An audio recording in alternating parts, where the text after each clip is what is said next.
咧，我尋日咧就聽到有某啲先生講粗口，就今年咧都啱啱呢個同學啊，啱啱仔啊，如果仲識講粗口咧，都似乎唔係男仔咁樣。咁即係要我講啦。你聽埋先。一唔係又叫我講粗口。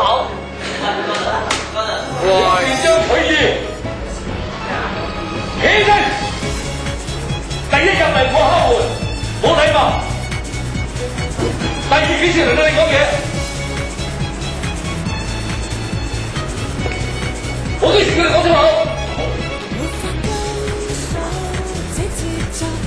每一個人講緊叫你唔好講粗口，態度輕佻，不分輕重，又冇禮貌，你要反省。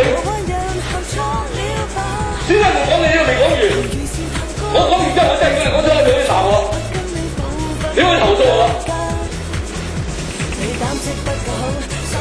做人唔可以咁樣嘅，知唔知啊？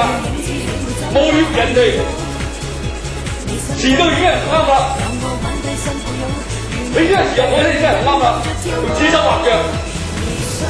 呢個世界係你㗎，你大晒啊？邊個叫你講粗口啊？你自己叫你講自己，叫你講粗口，好離譜啊！